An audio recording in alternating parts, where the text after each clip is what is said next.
అందరికీ నమస్కారం. 11వ అంతర్జాతీయ యోగా డే ఒక గ్రాండ్ సక్సెస్ అయింది. అదేవిధంగా ఒక హిస్టరీ క్రియేట్ చేశాం. ఒక మాటలో చెప్పాలంటే ఇది సూపర్ హిట్. నేను ఎందుకు ఈ మాట అన్నానంటే, జనరల్గా ఉదయం 6 గంటలకు రావాలి. మా మీటింగ్ స్టార్ట్ అయింది 6:30 గంటలకు. స్పీచెస్ స్టార్ట్ అయినాయి. ప్రధానమంత్రి గారు కూడా 6:25 అక్కడికి వచ్చారు.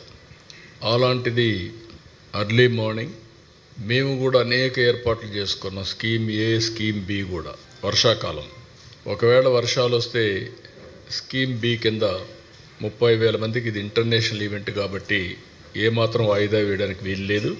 కాబట్టి స్కీమ్ బి కూడా రెడీ చేసుకున్నాం. నేచర్ కరుణించింది, వరుణ దేవుడు కరుణించాడు. 20 రోజుల మునుపు అయితే 60% రెయిన్ఫాల్ ఉంటుందన్నారు. అప్పటి నుంచి భయపడ్డాం.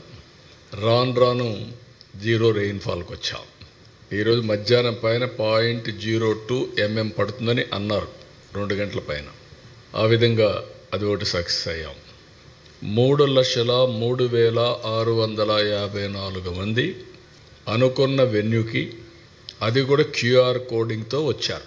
ఎందుకంటే గిన్నీస్ రికార్డ్ ఇవ్వాలంటే ఎంతమంది వచ్చారు, ఏ టైంలో వచ్చారు, ఎవ్రీథింగ్ రికార్డ్ చేస్తారు. కాబట్టి ఎగ్జాక్ట్గా ఈ నెంబర్ వచ్చారు, అటు ఇటు ఉంటే అవి కూడా డిసైడ్ చేస్తారు. ఇది ఫస్ట్ టైం 2 గిన్నీస్ రికార్డ్ రావడం. దగ్గర 22,000 మంది ట్రైబల్ స్టూడెంట్స్ 108 సూర్య నమస్కారాలు 108 నిమిషాల్లో ఒకేది ఇక్కడ చేసి సైమల్టేనియస్ చేసి ఒక చరిత్ర సృష్టించారు. It is historical event. ఈరోజు మేము చెప్పింది 3 లక్షల ప్లస్ అంతమంది ఇక్కడికి వచ్చారు. ఇంకొక పక్కన మీరు చూస్తే రాష్ట్రంలో 2 కోట్ల మంది పార్టిసిపేట్ చేస్తారంటే రిజిస్ట్రేషన్స్ 2,45,00,000 మంది చేసుకున్నారు. 2,45,00,000. మేము సర్టిఫికెట్స్ అయితే 25 లక్షలు ఇస్తామనుకుంటే 1 డే పార్టిసిపేట్ చేసిన వాళ్ళు, 3 రోజులు పార్టిసిపేట్ చేసిన వాళ్ళు, సర్టిఫికెట్కి ఎలిజిబిలిటీ ఉండేవాళ్ళు 1,89,80,00,000 తయారయ్యారు. 1,80,00,000కి వచ్చారు.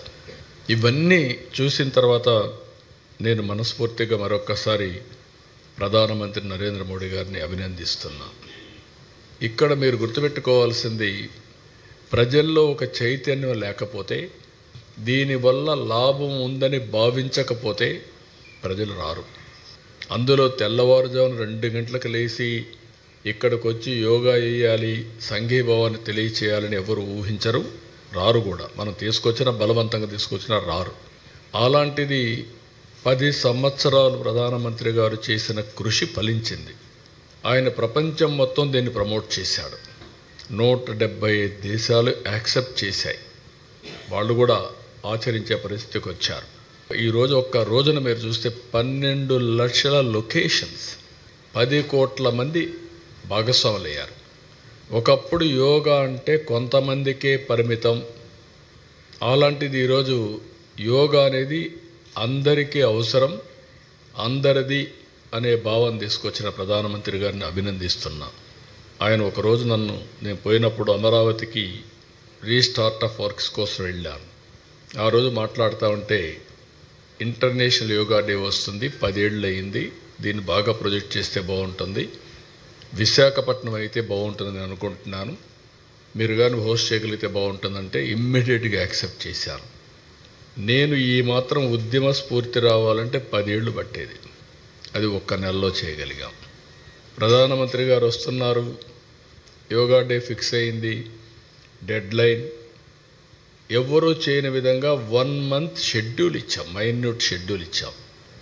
నేను మా క్యాబినెట్ మినిస్టర్స్ అంతా కూడా క్యాబినెట్ సబ్ కమిటీ వేసాం.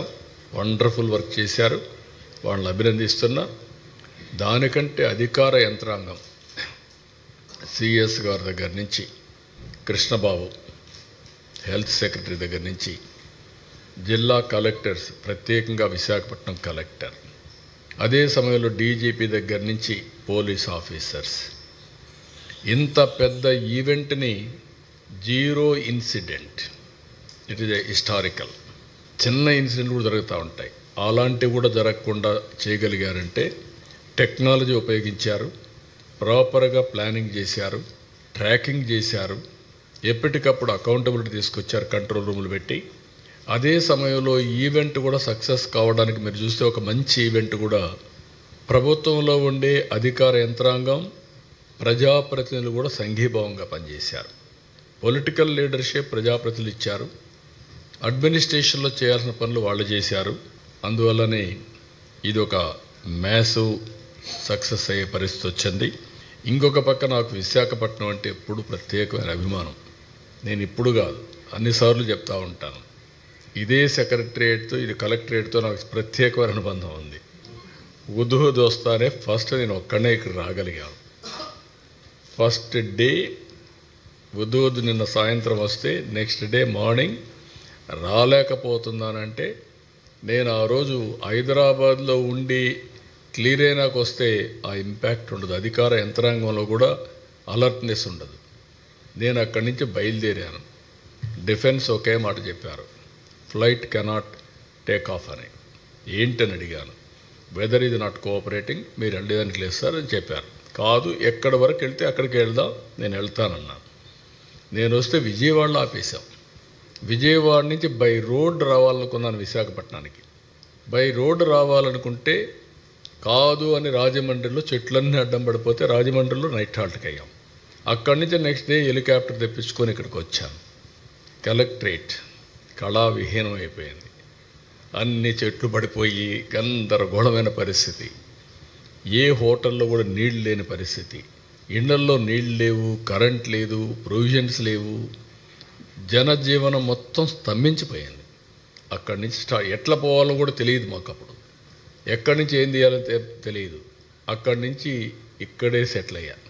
11 రోజులు కడాన పొటాటో తెప్పించడానికి చెక్ పోస్టులకు ఫోన్ చేసే పరిస్థితికి వచ్చాం.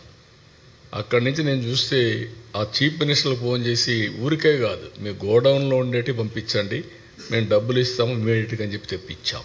మొత్తం రాష్ట్రంలో ఎక్కడెక్కడో వంటలు పెట్టి అక్కడి నుంచి హెలికాప్టర్లో భోజనాలు తెప్పించి ఫ్రీగా ఎక్కడికక్కడ ఇచ్చాం. అంటే వార్ ఫుట్టింగ్లో మీరు ఒక్కసారి చూస్తే ఆ రోజు నేను ఒక కాన్ఫిడెన్స్ క్రియేట్ చేశాను. ప్రధానమంత్రి గారు ఒక మాట అన్నారు, నా జీవితంలో ఎప్పుడూ మర్చిపోలేను. ఆయన ఒక మాట అన్నారు, మనం వచ్చినప్పుడు మీరు చూశారా అని కారులో ఇద్దరం వస్తామంటే ప్రజలు చేయులు ఊపుతున్నారు. వాళ్ళ ముఖంలో విషాదం ఉన్నా మమ్మల్ని ఆనందంగా స్వాగతం పలుకుతున్నారు, మాకు న్యాయం జరుగుతుందని. అది చూసిన తర్వాత ఏ ప్రభుత్వమైనా సరే ఇనిషియల్గా ప్రభుత్వం పైన వ్యతిరేకత ఉంటుంది. అలాంటి వ్యతిరేకత కూడా లేకుండా వీళ్ళు మనల్ని వెల్కమ్ చేస్తున్నారంటే, స్వాగతం పలుకుతున్నారంటే it is a new experience for me. నేను చీఫ్ మినిస్టర్ కూడా పనిచేశాను అని చెప్పి ఆయన అన్నప్పుడు నాకు అనిపించింది, విశాఖపట్నంలో ఉండే ప్రజానీకం ఏ విధంగా గుర్తుపెట్టుకున్నారు, ఎంత నమ్మకం ఉందని. ఆ రోజు నేను దీపావళి ఒకే పిలిపించాను. దీపావళి రోజున మీరు కానీ క్రాకర్స్ కాలిస్తే ఫైర్ యాక్సిడెంట్లు అవుతాయి. ఎక్కడ చూసినా చెట్లన్నీ ఎండిపోయి ఉన్నాయి, ఆకులు ఉన్నాయి, చెట్లు ఉన్నాయి, ఫైర్ యాక్సిడెంట్లు అవుతాయి, చేయొద్దంటే ఒక్క క్రాకర్ కాల్చలా. దీపావళి జరుపుకున్నారు, ఎక్కడ టపాకాయలు కాల్చలా. నిన్న నేను వచ్చి ఒక పిలిపిస్తే మిడ్నైట్ బయలుదేరి వచ్చారు. ముసలివాళ్ళే ఆసనాలు వేశారు. It is a very inspiring. అంటే వాళ్ళు ఆ నమ్మకం అనేది, ప్రధానమంత్రి గారు ఒక మంచి ప్రోడక్ట్ ఇచ్చారు, ఆయన ప్రమోట్ చేశాడు. దాన్ని లాస్ట్ మైల్ తీసుకుపోవడానికి మేము చేసిన పని చాలా మంచి ఫలితాలు ఇచ్చింది. Wonderful experience. ఆ రోజు చేయొద్దంటే నిలిపేశారు, ఈరోజు రమ్మంటే వచ్చారు.